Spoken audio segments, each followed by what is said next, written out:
خطرے میں ہے، صحیح نہیں ہے، مکمل نہیں ہے۔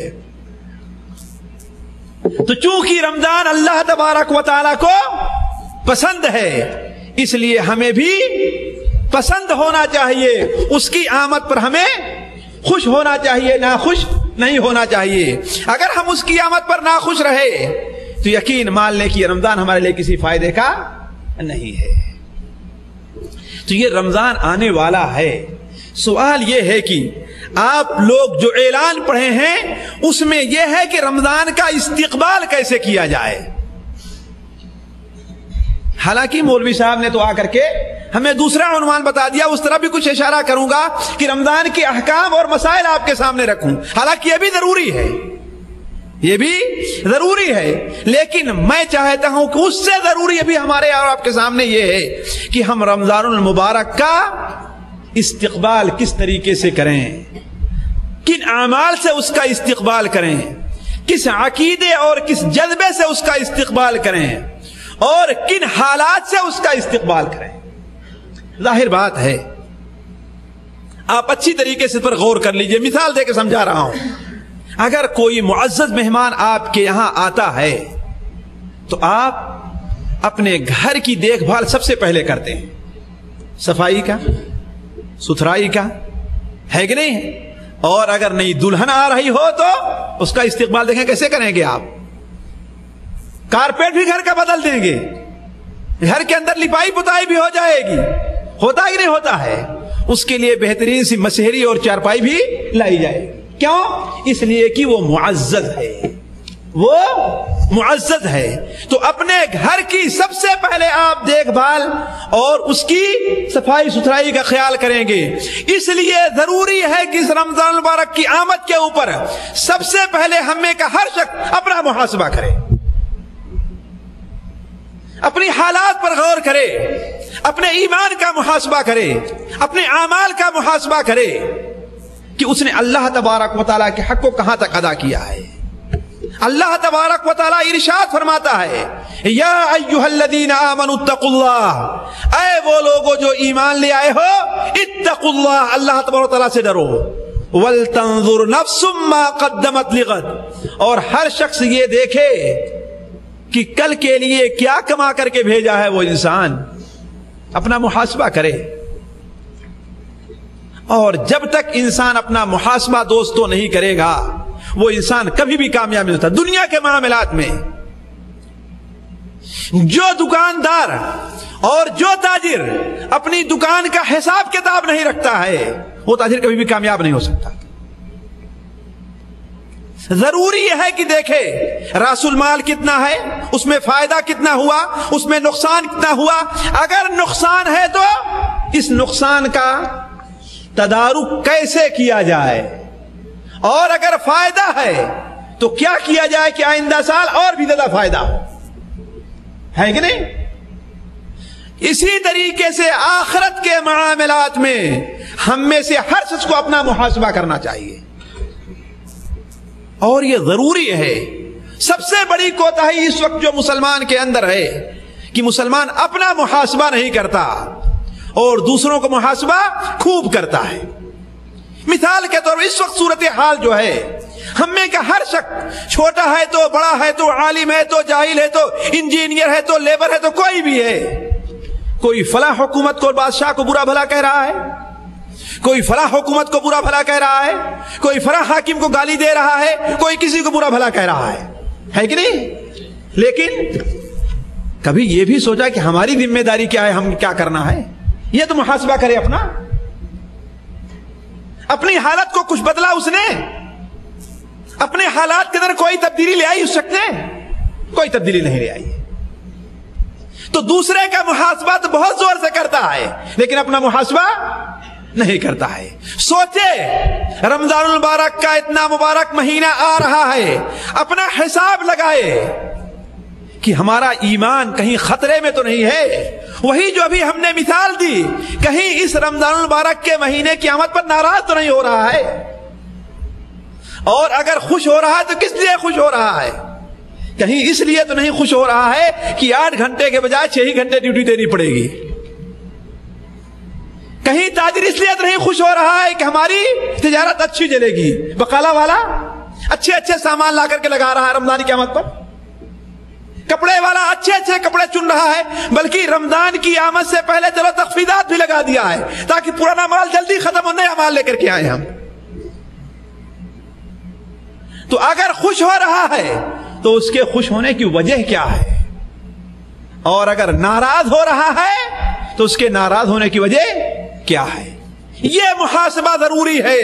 دوستو، آپ میں سے جو لوگ بھی یہاں موجود ہیں اور جو بھی یہاں موجود نہیں ہیں، ان کے لیے یہ دعوت ہے، یہ پیغام ہے کہ ہم میں کا ہر شخص اپنا محاسبہ کرے، اپنے ایمان کا محاسبہ کرے کہ آیا اس مبارک مہینے کی آمد کے اوپر ہم خوش ہو رہے ہیں یا کہ ناراض ہو رہے ہیں، اور اگر خوش ہو رہے ہیں تو ہمارے خوش ہونے کی وجہ کیا ہے؟ آیا اللہ کے لیے ہماری یہ خوشی ہے یا کہ دنیا کے لیے ہماری یہ خوشی ہے؟ اگر دنیا کے لیے ہماری یہ خوشی ہے تو یہ مبارک مہینہ ہمارے کسی کام نہیں بلکہ وبال ہمارے اوپر بن کر کے آ رہا ہے۔ تو ضروری ہے کہ ہر شخص اپنا محاسبہ کرے۔ حضرت عمر فاروق رضی اللہ عنہ فرمایا، حاسبوا انفسکم قبل ان تحاسبوا، اے لوگو اپنا حساب پہلے کر لو قبل اس کے کہ اللہ تمہارا حساب لے۔ اور ظاہر بات جب اللہ میاں حساب لے گا، نعوذ باللہ من ذالک، ہم میں سے ہر شخص کو اللہ تعالیٰ سخت حساب سے بچائے۔ اللہ کا حساب بہت سخت ہے، اللہ کے حساب کتاب کوئی انسان نہیں لا سکتا، نہ تو کوئی نبی لا سکتا ہے، نہ کوئی ولی لا سکتا ہے۔ اسی وجہ سے آپ لوگوں نے بار بار پڑھا ہوگا اور بار بار سنا ہوگا، جب قیامت کے دن ساری کی ساری امت، مومن ہے تو کافر ہے تو انسان ہے تو جنات ہے تو حیوان ہے تو سارے کے سارے ایک میدان میں اکٹھا ہوں گے اور باری طرح لوگوں کو فیصلہ کرنے کے لیے نہیں حاضر ہوگا۔ سورج 1 میل کی اونچائی پر اپنی گرمی برسا رہا ہوگا اور پسینے کا یہ عالم ہوگا کہ بسا اوقات بعض آدمی اپنے پسینے کے اندر ڈوبا ہوگا اور کسی کا پسینہ اس کے پیچھے 70 گز تک پڑا ہوا ہوگا، اتنا پسینہ ہوگا۔ اس میدان میں لوگ بھاگیں گے کہ کسی سے سفارش کروائی جائے، تو کس کے پاس جائیں گے سب سے پہلے؟ حضرت آدم علیہ السلام کے بعد۔ لیکن حضرت آدم علیہ السلام کیا کہیں گے؟ یہ کام میرے بس کا نہیں ہے۔ اپنے حساب کا خوف ہوگا کہ کہیں اللہ تعالیٰ میرا حساب نہ لینے لگ جائے، ہے کہ نہیں ہے؟ اسی لیے کہیں گے کہ اللہ نے مجھے منع فرمایا تھا کہ اس درخت سے تم نہ کھانا، اور ہم نے وہ درخت کھا لیا تھا۔ اگر اللہ میاں کہنے لگے کہ اے آدم پہلے اپنا حساب چکاؤ، تو دوسرے کی سفارش کرنا، تو اس کا کیا جواب ہے کہ نہیں؟ تو وہ وقت آنے سے پہلے اس دنیا کے اندر ہر انسان اپنا حساب کر لے۔ اور ایک بہترین سا نقطہ آپ کے سامنے رکھو، بہترین سا نقطہ رکھو۔ انسان ہر شخص جانتا ہے کہ اللہ اس سے محبت کرے گی، کوئی نہیں جانتا، جانتا ہے نا؟ ہر انسان کی یہ خواہش ہے کہ اللہ اس سے محبت کرے، یا یہ تو بڑی اونچی بات ہے، ہر انسان کی خواہش ہوتی ہے کہ اس کا باپ اسے زیادہ چاہے، ہوتی ہے کہ نہیں ہوتی ہے؟ لیکن اس سے پہلے یہ حساب لگانا چاہیے کہ ہم باپ کو کتنا چاہتے ہیں، ہم باپ کی خدمت کتنی کر رہے ہیں، ہم باپ کے نزدیک کتنے محبوب ہیں، اس کے بعد اس کا بدلہ باپ میں دے گا۔ اللہ کے رسول صلی اللہ علیہ وسلم نے ارشاد فرمایا، علامہ البانی اس حدیث کو صحیح قرار دیتے ہیں کہ اگر کوئی شخص یہ دیکھنا چاہتا ہے کہ اللہ کے نزدیک اس کا کیا مقام ہے، اللہ کے نزدیک اس کا کیا مقام ہے، تو سب سے پہلے یہ دیکھے کہ اس نے اللہ کو کیا مقام دیا ہے۔ اسی لیے ذرا دیکھیں، دنیا کا سب سے افضل انسان اللہ کے رسول صلی اللہ علیہ وسلم، اس میں کسی کو شبہ ہے؟ لیکن شبہ نہیں ہے۔ اور قرآن مجید میں اللہ تعالیٰ نے آپ کی ایک ایسی خوبی بیان فرمائی ہے، آپ کی ایک ایسی فضیلت بیان فرمائی ہے جو کسی نبی کی فضیلت نہیں بیان فرمائی اللہ تعالیٰ نے۔ وہ کیا ہے کہ اللہ تعالیٰ نے آپ کے اگلے اور پچھلے ساری کمزوریوں اور کوتاہیوں کو معاف فرما دیا ہے، کسی بات پر آپ کا مواخذہ نہیں ہوگا۔ اسی لیے جب حشر کے میدان میں لوگ پہنچتے پہنچتے حضرت عیسیٰ علیہ السلام کے پاس جائیں گے تو حضرت عیسیٰ علیہ السلام کیا فرمائیں گے؟ جاؤ محمد کے پاس، اللہم صلی علی محمد۔ کیوں؟ اس لیے کہ ان کی وہ ذات ہے جن کے اگلے پچھلے سارے گناہوں کو اللہ تعالیٰ نے معاف فرما دیا ہے نا؟ لیکن آپ صلی اللہ علیہ وسلم نے اللہ کو کیا مقام دیا تھا یہ بھی تو دیکھیں نا۔ آپ کو جو یہ مقام حاصل ہوا ہے صرف اس لیے نہیں کہ آپ عبداللہ کے بیٹے اور ہاشم کے پوتے تھے، عبد المطلب پوتے، یہ نہیں ہے۔ وجہ اس کی یہ ہے کہ اللہ کے رسول صلی اللہ علیہ وسلم نے اللہ تعالیٰ کی ذمہ داری کا حق بھی ادا فرمایا ہے، اور حق ادا فرمانے کے باوجود آپ کی زندگی کا آخری لمحہ تھا تو آپ کیا فرما رہے تھے؟ اللہم اغفر لی والحقنی بالرفیق الاعلی، اے اللہ تعالیٰ مجھے معاف فرما دے اور مجھے رفیق اعلیٰ سے جا کر کے ملا دے۔ حضرت عائشہ رضی اللہ عنہ نے ایک بار سوال کیا، مسلم شریف کے اندر روایت ہے، اے اللہ کے رسول صلی اللہ علیہ وسلم، آپ اتنی دیر تک نماز میں کھڑے رہتے ہیں تہجد کے لیے کہ آپ کے پاؤں میں سوجن آ جایا کرتی ہے، آج تو ہم سے فرض بھی نہیں پڑھی جاتی، 5 وقت کی نماز ہے بس۔ دوستو ذرا سوچیں کتنی وقت کی نماز فرض ہے؟ 5 وقت کی، اور کتنی رکعت فرض ہے؟ گننا پڑے گا، 17 رکعت۔ بول فرض کتنی رکعت ہے؟ 17 رکعت ہے۔ 17 رکعت پڑھنے میں کتنی دیر لگے گی؟ ایک رکعت کو 1 منٹ لے لیجئے، آپ 1.5 منٹ لے لیجئے، 2 منٹ لے لیجئے، کتنی دیر لگے گی؟ چلیے 30 منٹ، آدھا گھنٹہ لگے، اور 24 گھنٹے میں آپ آدھا گھنٹے کا وقت اللہ کے لیے نہیں نکال سکتے؟ اس سے بڑی بدبختی اور کون ہوگی؟ لیکن آپ لوگوں سے سوال ہے کہ بتائیے کتنے فیصد لوگ ہیں جو نماز پڑھتے ہیں؟ کتنے فیصد لوگ ہیں 5 وقت کی نماز بڑے اہتمام سے پڑھ لیا کرتے ہیں؟ یہاں ہمارا حال تو یہ ہے، سوچنے کا مقام، واللہ غور کرنے کا مقام، اپنا محاسبہ کریں ہم قبل اس کے کہ ہمارا حساب اللہ تعالیٰ لینا شروع کرے، فرشتے ہمارا حساب لیں، ہم خود اپنا حساب کرنے پہلے۔ کسی نے 1 وقت کی پڑھ لی تو کسی نے 2 وقت کی پڑھ لی، وہ بھی کب؟ چونکہ دکان کے وقت میں نماز کا وقت آتا ہے اس لیے آسانی سے پڑھ لیا کرتے ہیں۔ اس میں بھی کتنے ایسے بدبخت ہیں کہ دکان بند ہوتی ہے، اذان ہوتی ہے، دکان بند کر کے اپنے کمرے میں چلے جایا کرتے ہیں، خاص کر کے عشاء کے وقت۔ ہوتا ہی نہیں ہوتا ہے، یہ کتنی بڑی بدبختی ہے، جبکہ اللہ کے رسول صلی اللہ علیہ وسلم رات کے اندر وقت، رات میں تہجد کے لیے جب کھڑے ہوتے تھے تو اتنا لمبا قیام فرماتے تھے کہ آپ کے پار کے اندر سوجن آ جایا کرتے تھے۔ حضرت عائشہ نے کیا فرمایا؟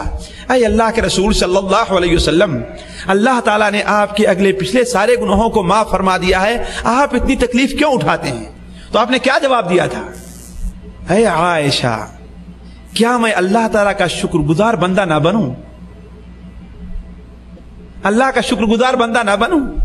ذرا آپ غور کریں، ایک بڑا مالدار شخص ہو، بڑا ہی مالدار شخص ہو، وہ آپ کے کوئی بہت بڑے کام آ جائے، آپ کے پاس گھر نہیں، اس نے گھر بنوا کے دے دیا آپ کو، تو آپ کا کیا حق بنتا ہے کہ اس کا کم سے کم شکریہ تو ادا کریں؟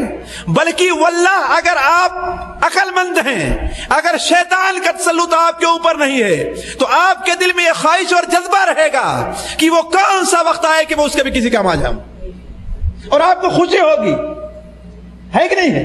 چاہے آپ کو مہینہ 2 مہینہ 3 مہینے ساری تنخواہ اس کے لیے قربان کر دینی پڑے۔ کیوں؟ اس لیے کہ اس نے دنیا میں صرف ایک گھر بنا کر کے آپ کو دے دیا، جو دنیا کا ہر انسان بنا سکتا ہے، لیکن اللہ نے آپ کو کتنی چیزیں عطا فرمائی ہیں کہ اگر ایک آنکھ آپ کی خراب ہو جائے، دنیا کی کوئی طاقت آپ کی آنکھ بنا کے نہیں دے سکتی۔ اس کا شکریہ ادا کیا ہم نے؟ تو جو انسان یہ دیکھنا چاہتا ہے کہ اللہ کا مقام اس کے اللہ کے نزدیک اس کا کیا مقام ہے، تو سب سے پہلے یہ دیکھے کہ اس نے اللہ تعالیٰ کو کیا مقام دیا ہے، اللہ کے احکام کی کیسی پابندی کی ہے۔ تو عرض کرنے کا مقصد کہ سب سے پہلے حساب لیا جائے، اپنے ایمان کا محاسبہ کیا جائے، اپنی نماز کا محاسبہ کیا جائے، اپنی زکوٰۃ کا محاسبہ کیا جائے. اور عمومی طور پر زکوٰۃ کے بارے میں، بلکہ میں شیخ سے کہوں گا کہ تفصیل سے یہ چیز آپ لوگوں کے سامنے رکھیں. زکوٰۃ کے معاملے عمومی طور پر لوگ کوتاہ ہیں، حتیٰ کہ یہاں تک احساس نہیں ہوتا کہ زکوٰۃ ہمارے اوپر واجب ہے کہ نہیں واجب ہے. میں جانتا ہوں کہ عمومی طور پر لوگوں کے گھروں کے اندر اتنا زیور رہا کرتا ہے کہ اس کے اوپر زکوٰۃ واجب ہے. عمومی طور پر یہ رہا کرتا ہے. 7.5 تولہ سونا اور 52.5 تولہ چاندی. 7.5 تولہ سونا کیا ہے؟ صرف 80-85 گرام ہے بس، یہ اور زیادہ ہے. کم سے کم سعودیہ میں رہنے والے اپنی بیوی کو اتنا سونا بنوا ہی دیتے ہیں. یہ الگ معاملہ ہے جو اپنا بینک بیلنس کیے ہوئے ہیں. کتنے لوگ ہیں جو سوچتے ہیں کہ ہاں اس کی ہم زکوٰۃ ادا کریں گے؟ کتنے لوگ ہیں؟ جبکہ زکوٰۃ اسلام کے رکن میں سے ایک رکن ہے. اگر وہ نہ ادا کی گئی تو اس کا مطلب ہے کہ اسلام کے ایک رکن کو اس نے چھوڑ دیا ہے. تو میں عرض کر رہا تھا کہ سب سے پہلی چیز یہ ہے کہ انسان اپنا محاسبہ کرے، اپنے ایمان کا محاسبہ کرے، اپنی نماز کا محاسبہ کرے، اپنی زکوٰۃ کا محاسبہ کرے. اگر اس میں کوتاہی ہو رہی ہے تو اس رمضان المبارک کے مہینے کی آمد پر ان تمام کوتاہیوں کو دور کرے. اور اسی کے ساتھ ساتھ وہ کرتا کیا ہے اپنا اس کا بھی محاسبہ کرے. کہیں فلمیں تو نہیں دیکھتا، کہیں جھوٹ تو نہیں بولتا، کہیں کفیل کی چوری تو نہیں کرتا، کہیں غیبت اور چگلی تو نہیں کرتا. بہت سے گناہ ہیں کبائر جس کے اندر انسان پڑا ہوا ہے. محاسبہ کرے کہ اتنا مبارک مہینہ آ رہا ہے، کہیں ہم ان لوگوں میں نہ ہو جائیں جو کبائر کا ارتکاب کرتے ہیں اور اس کا نتیجہ کیا نکلے گا؟ اللہ تعالی ہماری مغفرت نہیں فرمائے گا. تو اپنا محاسبہ کر کے کبائر سے توبہ کرے. تو پہلی یہ چیز ہے جس کا استقبال رمضان سے پہلے کرنا چاہیے. وہ کیا چیز ہے؟ کہ ہر انسان اپنا محاسبہ کرے. اور یہاں سے جا کر کے ایک میری بات سن لے کہ ہر انسان جب یہاں سے جائے تو سونے سے پہلے سوچے کہ کیا ہم نے اپنا محاسبہ کیا؟ کیا ہم اس لائق ہیں کہ ہمارا انتقال ہو جائے تو ہم اس حالت میں اللہ تعالیٰ کے نزدیک حاضر ہو سکتے ہیں؟ یہ کیا ہے؟ محاسبہ کرے اور سوچے ہمارے ایمان کے اندر کیا کوتاہی ہے، ہماری نماز میں کیا کمیاں رہ گئی ہیں، ہمارے روزے میں، ہمارے حج میں، ہماری زکوٰۃ میں کیا کمیاں رہ گئی ہیں، ہم نے اسے پورا کیا؟ اور اگر نماز بھی پڑھ لی ہے اور زکوٰۃ بھی دے لی ہے، ایمان کا ہی محاسبہ کر لیا ہے، تو کہیں ہم سے بڑے بڑے کبائر گناہ کا ارتکاب تو نہیں ہو رہا ہے؟ ایک چیز. دوسری چیز یہ ہے کہ اس کے بعد ہم میں سے ہر شخص کے دل کے اندر ایک جذبہ ہونا چاہیے، یہ خواہش ہونی چاہیے کہ ہم عمل کے میدان میں اس رمضان المبارک میں اتریں گے. اس رمضان المبارک میں جو عمل کرنے کے ہیں، نیک عمل ہیں، وہ عمل ہم بڑے ہی اہتمام کے ساتھ ادا کریں گے. اگر یہ جذبہ ہمارا نہیں ہوا تو اس کا مطلب یہ ہے کہ پھر بھی ہم خطرے میں ہیں. اب سوال یہ ہے کہ اس مبارک مہینے کے وہ اعمال کیا ہیں جس کے استقبال کے وقت اس کا ہم اہتمام کریں؟ سب سے پہلی بات تو یہ ہے، اس مبارک مہینے کا سب سے اہم عمل کون سا ہے؟ روزہ ہے. سب سے اہم عمل کیا ہے؟ روزہ ہے. روزہ کس کو کہتے ہیں؟ روزہ عربی لفظ کا ترجمہ صوم سے لیا گیا ہے. اور صوم کے معنی کیا ہوتا ہے؟ صوم کے معنی ہے رک جانا، خاموش رہنا. کسی بھی کام سے رک جانے کو صوم کہا جاتا ہے. تو روزہ کس کو کہتے ہیں؟ کہ صبح سے شام تک انسان کھانے پینے اور شہوت سے رک جائے، یہی روزہ ہے. یا یہ کہیے کہ ہر وہ چیز جو روزے کی حالت میں ممنوع ہے اس سے صبح سے شام تک رکے رہنے کا نام کیا ہے؟ روزہ ہے نا؟ یہی تو روزہ ہے نا. صبح سے شام تک لے کر کے ہر ایسے کام سے جسے اللہ تعالیٰ روزے کی حالت میں منع کیا ہے اس سے رک جائیں. مثال کے طور پر کھانا ہے, پانی ہے اور بیوی کے ساتھ تعلقات ہیں, ان تمام چیزوں سے رک جانے کا نام کیا ہے؟ روزہ ہے. روزہ کس پر فرض ہے؟ تھوڑے سے احکام بھی آ جائیں کیونکہ مولانا نے اعلان کر دیا ہے احکام کا. روزہ کس مسلمان پر فرض ہے؟ جی ہر مسلمان عاقل بالغ مقیم کے اوپر روزہ فرض ہے بشرطے کہ روزہ سے روکنے والی کوئی چیز اس کے اندر نہ پائی جاتی. ہر عاقل, ہر مسلمان عاقل بالغ مقیم کے اوپر روزہ فرض ہے بشرطے کہ روزہ سے روکنے والی کوئی چیز اس کے اندر نہ پائی جاتی ہو. مثال کے طور پر عورت ہے, مسلمان بھی ہے, عاقل بھی ہے, بالغ بھی ہے, لیکن حالت حیض میں ہے تو روزہ رکھے گی. کیوں؟ اس لیے روزہ سے روکنے والی ایک چیز اس کے اندر پائی جا رہی ہے. ایک انسان ہے, مرد ہے, عاقل ہے, بالغ ہے, مقیم بھی ہے, سب کچھ ہے, لیکن اتنا مریض ہے کہ اگر روزہ رکھے تو اس کا مرض بڑھ جائے گا, تو اس کے روزہ رکھنا ہے؟ نہیں روزہ رکھنا ہے. تو روزہ فرض ہے ہر مسلمان پر, عاقل پر, بالغ پر, مقیم کے اوپر بشرطے کہ روزہ سے روکنے والی چیزیں اس کے اندر نہ پائی جائیں. یہ روزہ فرض ہے. اس لیے کافر کے اوپر روزہ فرض نہیں ہے.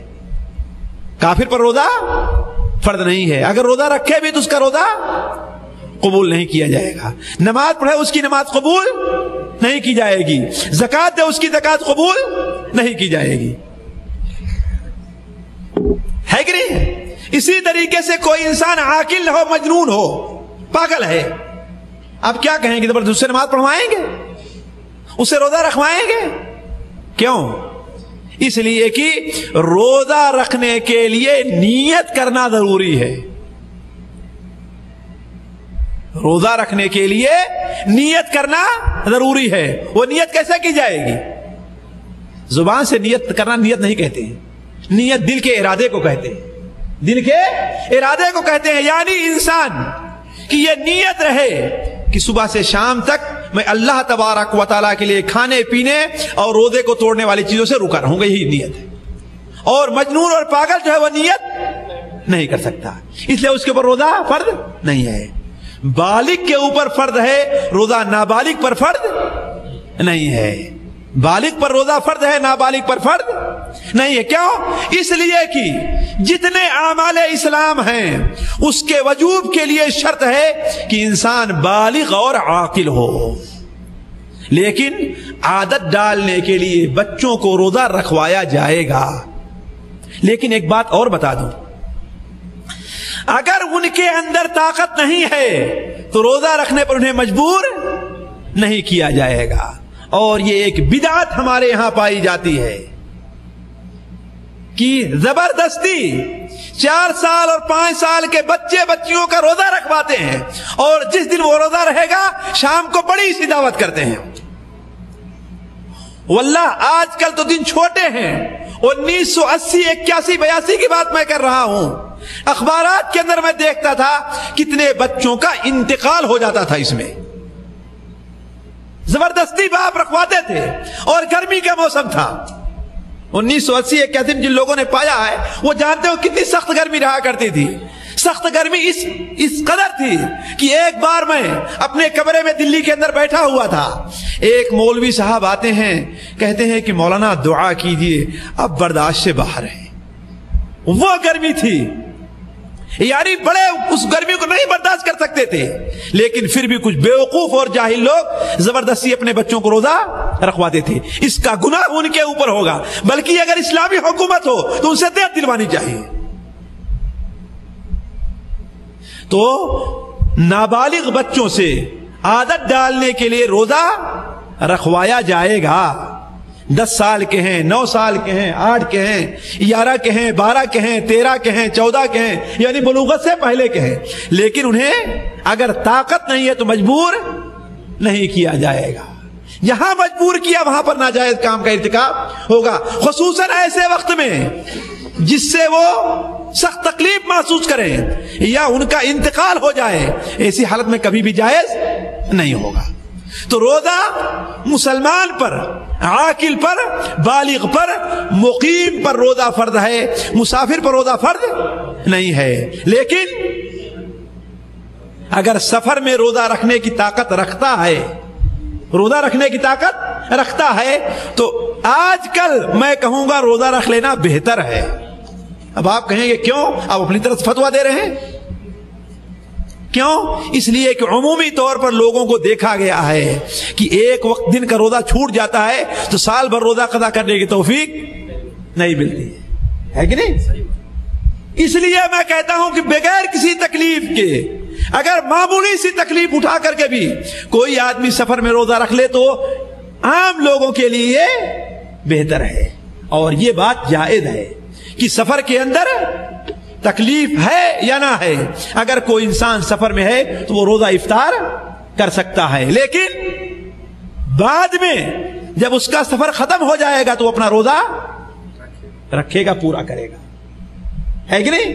فعدۃ من ایام اخر، جتنے دنوں میں روزہ افطار کیا اتنے دنوں کی گنتی کو پورا کرنی ہوگی. تو مقیم پر، مسافر کے اوپر روزہ فرض نہیں ہے. البتہ ایک بات اور یہاں پر بیان کرتا چلوں. عمومی طور پر لوگوں کو سوال رہتا ہے کہ مثال کے طور پر ہم سعودیہ میں روزہ رکھنا شروع کیے، ہمیں پاکستان یا انڈیا یا بنگلہ دیش جانا ہے کہ نہیں؟ یہاں پر کتنا روزہ ہے ہمارا؟ علی سبیل مثال 22 روزہ ہے، وہاں پر کتنا ہوگا؟ 19 یا 20 ہوگا. ایک دن یا 2 دن کا عمومی فرق رہتا ہے. تو کہتے اب اگر ہم انڈیا یا پاکستان جا رہے ہیں تو کیا کریں؟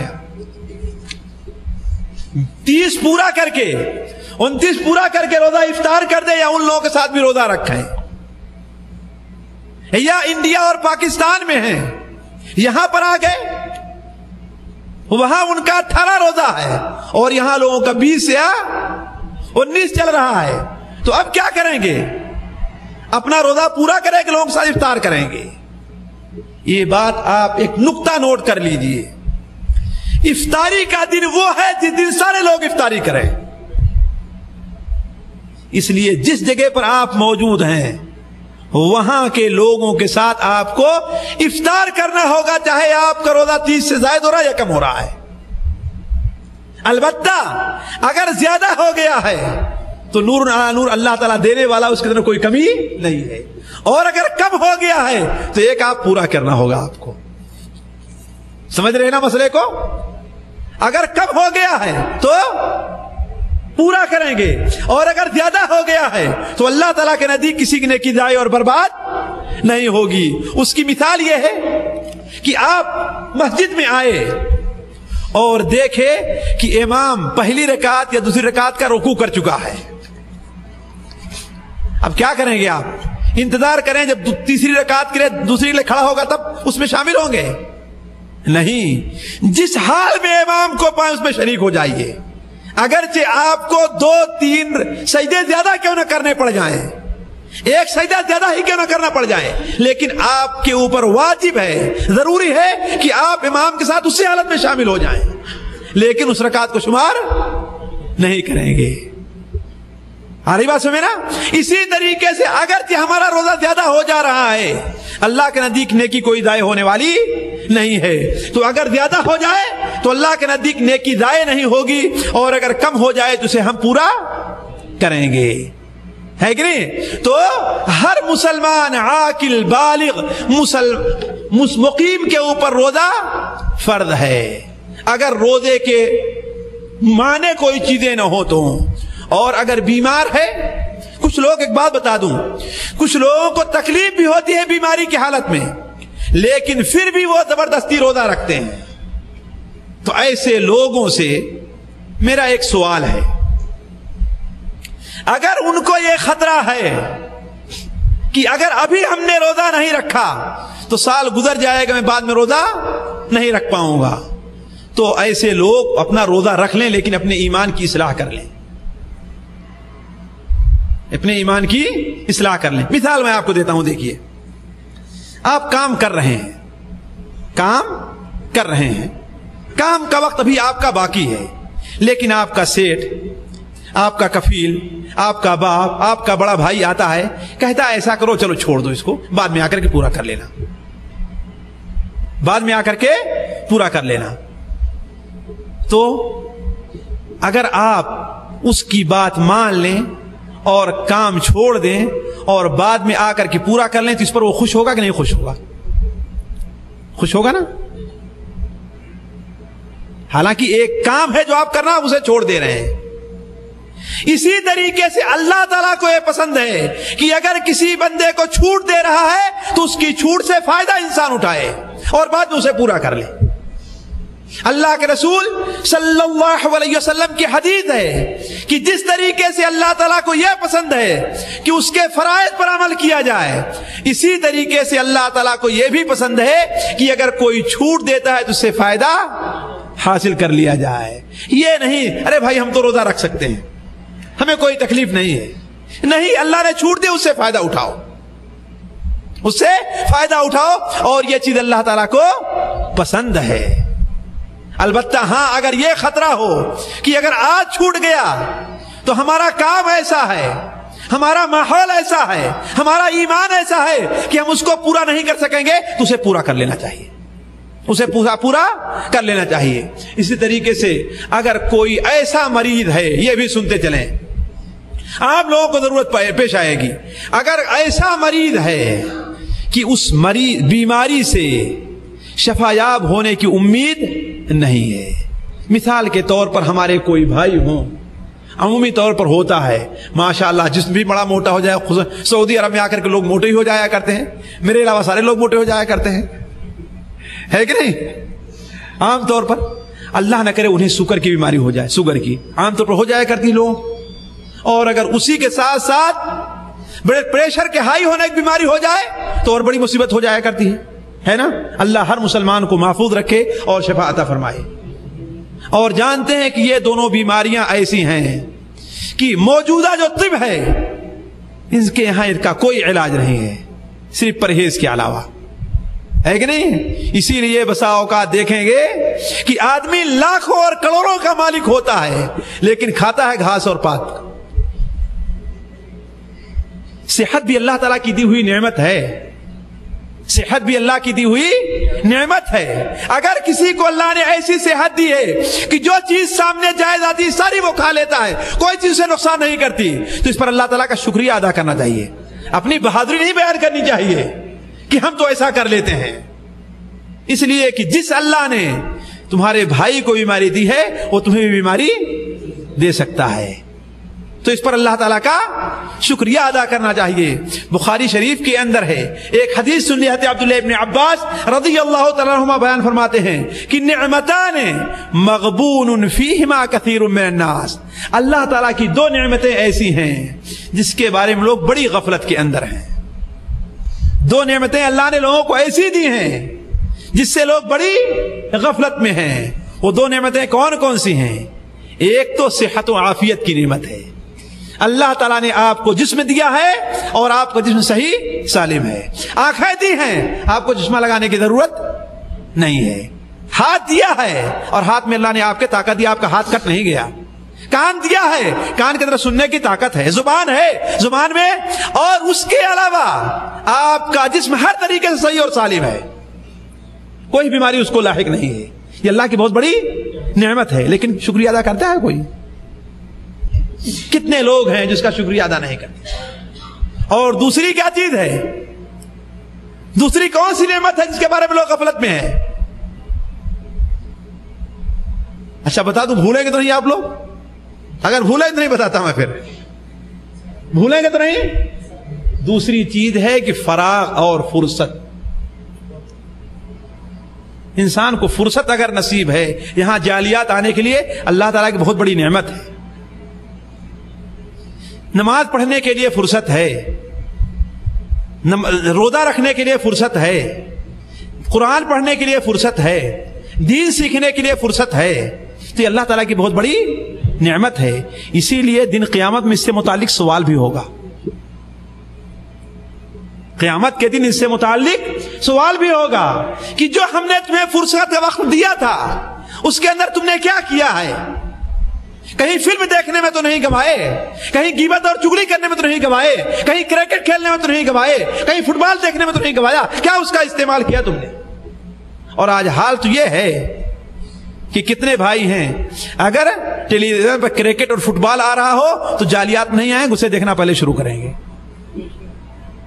اس وقت کا سب سے بڑا بت جو ہے یہ کھیل ہمارے اور آپ کے ہاں کرکٹ ہے اور یہاں کا فٹ بال ہے.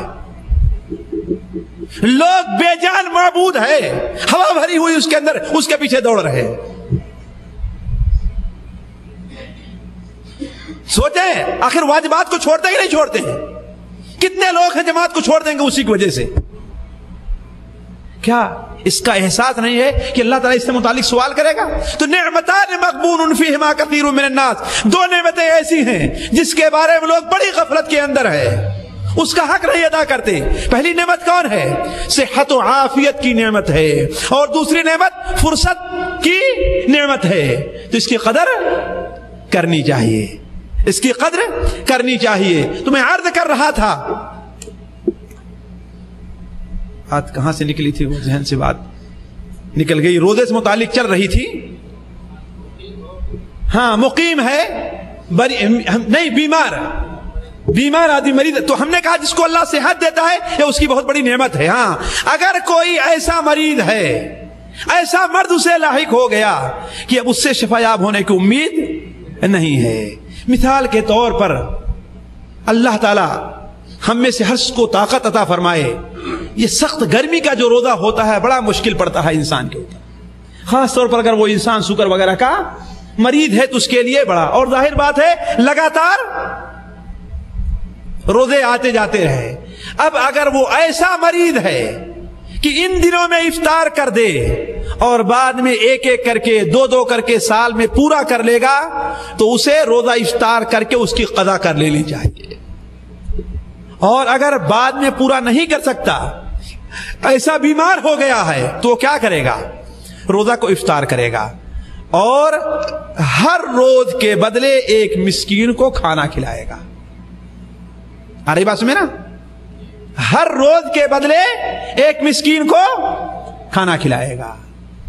اسی طریقے سے ایسا بوڑھا کوئی ہے اس کے ہوش اور حواس باقی ہیں لیکن اتنا بوڑھا اور کمزور ہو گیا ہے کہ وہ روزہ نہیں رکھ سکتا. وہ روزہ، لیکن اب امید بھی نہیں کہ وہ اچھا بھی ہوگا، کہ ہے امید کسی بوڑھے کے اچھے ہونے کی، ہے کہ نہیں ہے؟ ظاہر بات ہے وہ امید نہیں رہتی ہے. تو وہ کیا کرے گا؟ وہ روزہ تو نہیں رکھے گا، البتہ اپنے بدلے ہر روز ایک مسکین کا کھانا کھلائے گا. ایک وقت کھلا دینا کافی ہے. اصل میں دیکھیے آدھا سا دینا ہے. کتنا؟ آدھا سا. آدھا سا کتنے کا ہوگا؟ 1.25 کلو کے برابر چاول ہوگا. تو ایک دن کے لحاظ سے 1.25 کلو چاول یا 1 کلو چاول، 1.25 کلو چاول، اور اس کے بعد اس کے ساتھ مرغی وغیرہ کوئی بھی چیز اس کو دے دی. آ رہی بات سمجھے نا؟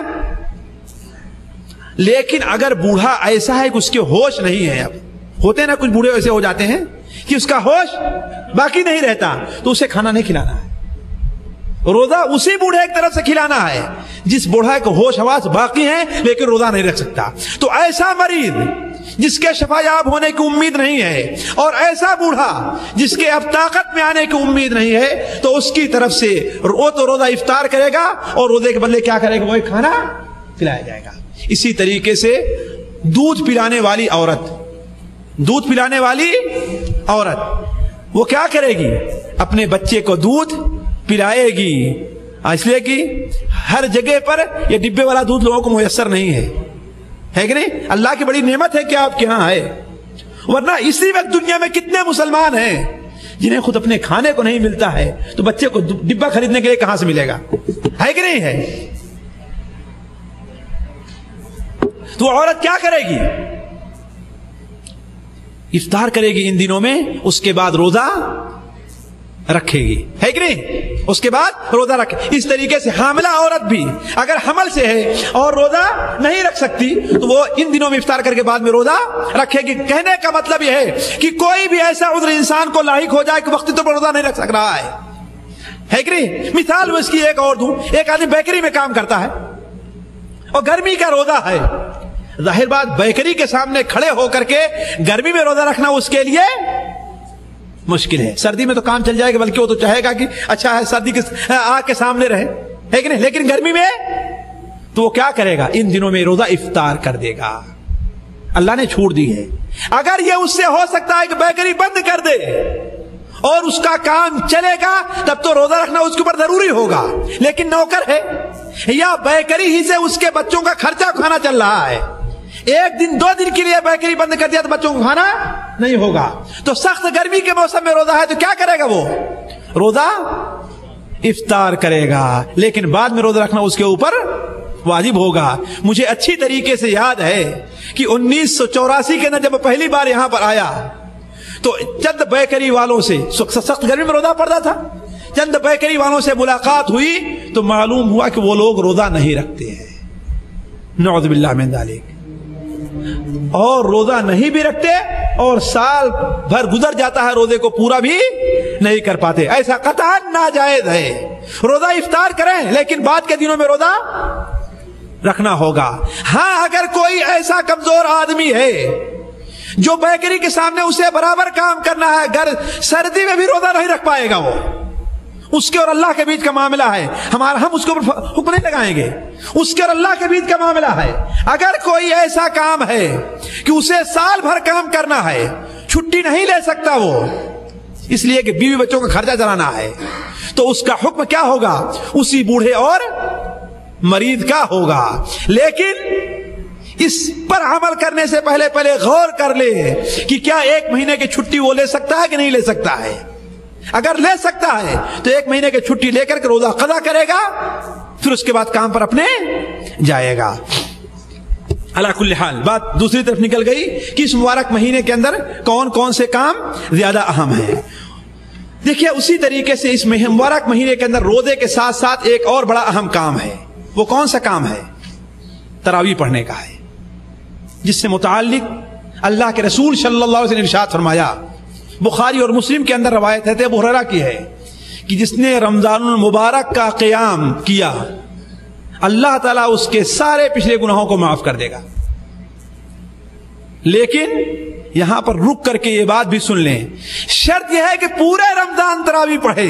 یہ نہیں کہ شروع رمضان میں 1 دن 2 دن 3 دن تو بڑا جذبہ رہتا ہے ہمیں اور آپ کو، ہے کہ نہیں ہے، لیکن اس کے بعد مسجد سے لوگ کم ہونا شروع ہو جایا کرتے ہیں، ہوتا ہے نا. تو گویا کہ اس اللہ کے بندے نے اللہ کے لیے تراویح نہیں پڑھی. ایک عادت سی بنی ہوئی ہے کہ رمضان آیا، لوگوں کو دیکھ کر کے خوشی حاصل ہوئی، جا کر کے 2 دن 3 دن 4 دن پڑھے اور ختم ہو گیا معاملہ. نہیں، پورے رمضان تراویح پڑھنا ہے. دوستو صرف 1 مہینے کی بات ہے، 29 دن یا 30 دن کی، زیادہ نہیں. کتنا؟ 29 دن یا 30 دن کی. میں نہیں سمجھتا کسی کے اوپر 30 دن 8 رکعت تراویح پڑھنا اور 1 رکعت یا 3 رکعت تو پڑھنا بھاری ہوگا. کہ بھاری ہے؟ کوئی انسان سوچ لے تو. ایک چیز. دوسری چیز، ہمارے کچھ بھائی یہ بھی کرتے ہیں 2 رکعت 4 رکعت تو امام ساتھ پڑھیں گے، اس کے بعد پیچھے چلے جائیں گے. اور یہاں اچھی طریقے سے بہانہ نکل جاتا ہے، کفیل کہتا ہے دکان کھولا کرو فوراً. میں نہیں کہتا بہانہ ہے، ٹھیک ہے، لیکن ٹھیک ہے دکان بند کر دینے کے بعد آپ پڑھ لیا کرو. تراویح کے لیے یہ ضروری نہیں جماعت سے پڑھا جائے، بلکہ تراویح اگر کوئی انسان اور اکیلے میں پڑھتا ہے تو یہ اس کے لیے زیادہ ثواب کا باعث ہے. تو اگر ایسا کام ہے کہ امام کے ساتھ جماعت سے نہیں پڑھ سکتے تو ٹھیک ہے، آپ جائیں دکان بند کر کے. میں نہیں سمجھتا